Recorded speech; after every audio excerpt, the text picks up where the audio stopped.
Assalamualaikum warahmatullahi wabarakatuh, Ustaz Rahmat. Waalaikumsalam warahmatullahi wabarakatuh. Dan ini sudah ada pertanyaan yang masuk. Tadi sudah Anda bacakan juga dari sahabat Zikri yang ada di Kemiri tentang apakah benar jika sering membaca istighfar nanti ini diperbaiki lagi beristighfar ya Ustaz ya, maka akan membuka pintu rezeki. Mohon penjelasannya Ustaz, monggo silakan. Terima kasih sahabat Zikri. Orang yang selalu berzikir, insyaallah. Ingat sama Allah di mana saja, aina takum, dimanapun Anda berada. Orang yang selalu berzikir, atau kita fokus pada kajian yang selalu mohon maaf, itu artinya orang yang mengaku bahwa dirinya itu banyak salah.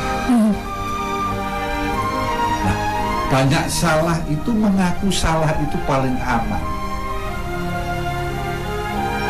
Seperti saya dengan Mbak Nada, kalau saya dengan Mbak Nada itu bertengkar, atau suami istri itu bertengkar,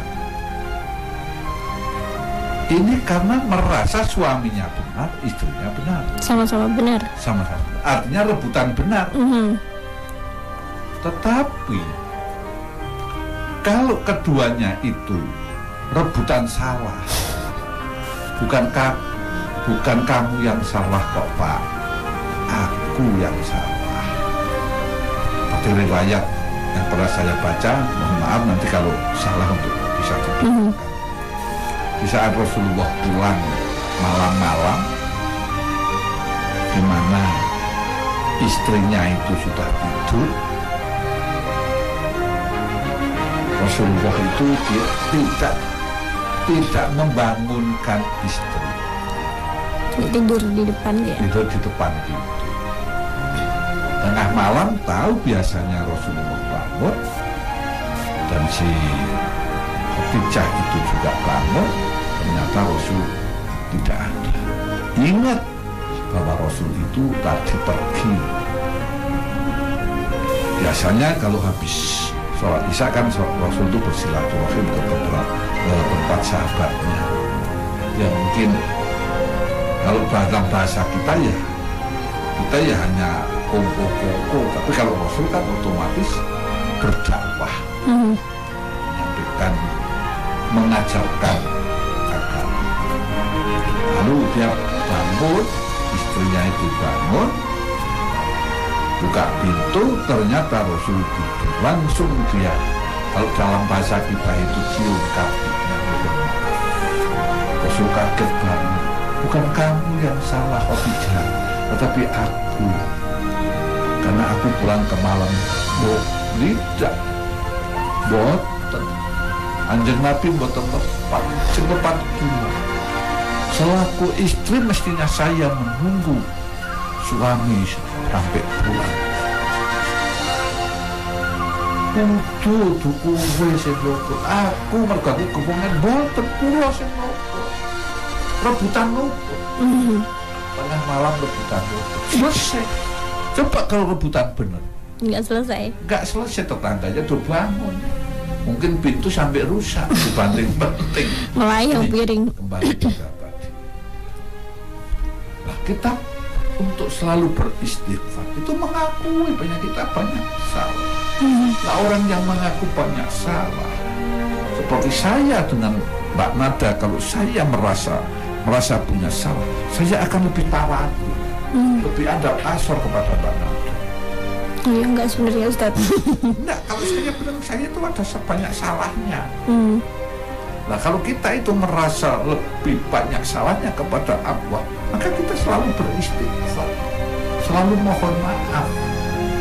Nah, otomatis Allah akan sayang kepada kita. Kenapa? Inna Allaha yuhibbut tawwabin wa yuhibbul mutatahhirin. Allah itu suka dengan hamba-hamba yang bertobat, mengakui salahnya, meminta maaf. Itu sudah terangkan antara tobat dengan beristighfar. Dan orang yang tobat dan beristighfar itu hatinya itu menjadi tawab. menjadi orang yang tobat. Dan orang yang tobat itu menjadi orang yang membersihkan diri, mutatahhir, bersih. Nah, orang yang bersih di hadapan Allah akan menjadi kekasih Allah. Tidak usah kita minta, itu kebutuhan kita akan dicukupi. Maka wayarzuqhu min haitsu la yahtasib, akan diberi rezeki yang tidak dikira-kira datang. Sudah ada pertanyaan dari sahabat Arif yang ada di Pituro. Assalamualaikum Ustaz Rahmat. Waalaikumsalam warahmatullahi. Ustaz bertanya, bagaimana jika menghadapi seorang teman yang selalu melakukan kesalahan seperti bergibah atau jahil dengan teman yang lain? Saat saya tegur dan menyuruhnya bertaubat, malahan hanya tertawa sambil mengucapkan istighfar dengan tidak serius, tetapi dilakukan kembali kebiasaan buruknya itu. Ini bagaimana ya Ustaz agar teman saya bisa ke jalan yang benar? Mohon pencerahannya. Monggo Ustaz. Terima kasih, Mas Arif dari Pituro. Jadi teman itu memang bermacam-macam. Jangankan teman yang anaknya orang kaya. Yang satu keluarga yang anaknya bapaknya satu, ibunya satu saja mempunyai karakter yang berbeda-beda. Nah, tentunya yang menjadi pemikiran kita, bagaimana menghadapi kawan, saudara, atau sahabat yang karakternya berbeda. Seperti tadi disampaikan, kalau berbicara atau menyangkut masalah agama, seolah-olah dia itu justru tidak serius. Iya, kayak lucu-lucuan itu Ustaz. Bagaimana sikap kita yang punya kawan itu? Tugas kita adalah membimbing. Tugas kita adalah bagaimana kekeliruan kawan kita ini untuk menjadi benar. Artinya tidak seolah-olah mengolok-olok pada kita. Maka ya didoakan dan selalu dibimbing. Maka di sini menggunakan ayat ud'u ila sabili rabbika, ajak mereka ke jalan Tuhan bil hikmah, dengan hikmah. Kemarin sudah saya sampaikan, insya Allah hikmah itu ada juga yang mengatakan hikmah itu dengan baik-baik, tapi hikmah ada yang mengatakan menggunakan bulughul hikmah, ilmu hikmah yang tidak kalah penting. Yang itu kalau kita melihat sejarah atau tokoh-tokoh ulama kita, itu banyak dipakai ilmu hikmah. Contoh, ada orang yang sakit minta air pada kiai. Jadi airnya itu dia berdoa, diminumkan semua. Ada orang yang mestinya dioperasi,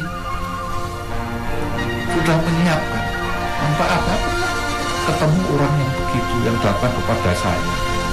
Bukan saya bisa, aku juga nggak ngerti.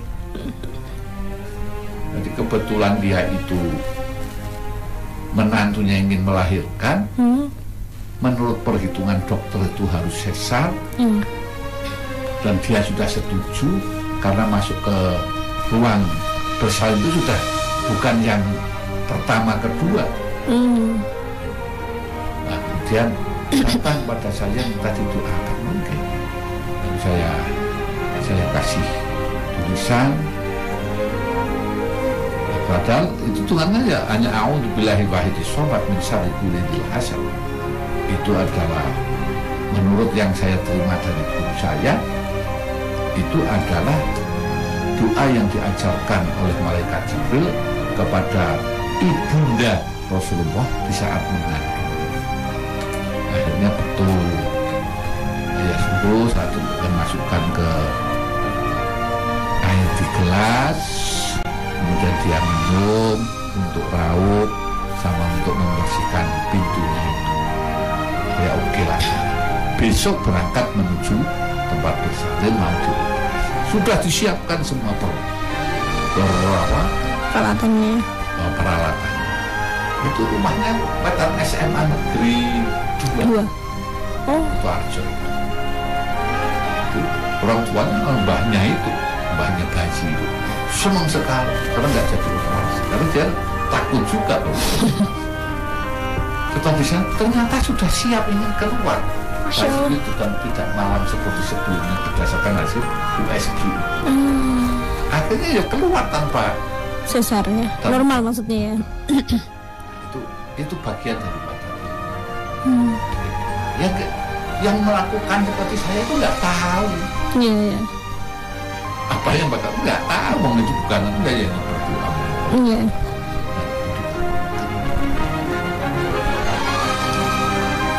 Nggak ada orang Kemiri sini.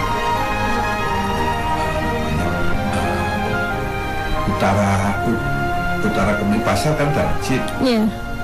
Utara masjid ada kira-kira temannya Pak Budi almarhum. Itu istrinya juga. Jadi bukan satu-satunya. Sekarang Pak Budinya sudah sedih. Itu masukkan. Saya yang bilang pas saya lewat ketemu Pak Budi, ini saya nengok. Katanya sudah berkali-kali juga masuk ke ruang bersalin tapi gagal lagi. Mau saya doakan, Pak Kiai. Misalkan saya tuliskan itu baca, mohon kepada Allah semoga. Katanya saya tuh pulang sampai pintu gerbang, dia merasa ingin pulang, menjadi lantaran wahyu. Salah. Nah ini namanya ilmu Ustaz ya, hikmah. Kalau kawan kita kasus tadi ini sudah mengakui hikmah, ilmu hikmah, sabili robbika, jalan Allah dengan hikmah, dengan memberikan hikmah, itu insya Allah mereka itu akan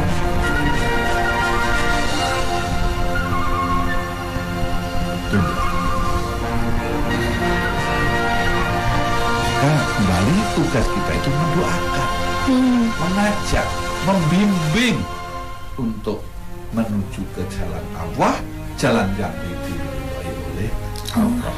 Kalau mereka akan mengajak berdiskusi, fajadilhum billati hiya ahsan. Ya kalau mau berdiskusi ya dijelaskanlah dengan cara yang baik. Ya. Nah, ini. Karena memang setiap orang karakternya berbeda-beda ya Ustadz ya. Apalagi ini teman yang memang sudah mungkin karakternya adalah karakter jahil, karakter yang memang suka bergibah gitu. Dan tugas kita adalah tadi tidak hanya menegur tapi juga mendoakan ya Ustadz ya. Ya terima kasih untuk jawabannya Ustadz Rahmat. Alhamdulillahirrabbilalamin. Subhanakallahumma wabihamdika asyhadu alla ilaha illa anta astaghfiruka wa atubu ilaik. Maha suci Engkau ya Allah dan segala puji bagimu. Aku bersaksi bahwa tiada Tuhan melainkan Engkau. Aku mohon ampun dan bertobat kepadamu. Wassalamualaikum warahmatullahi wabarakatuh.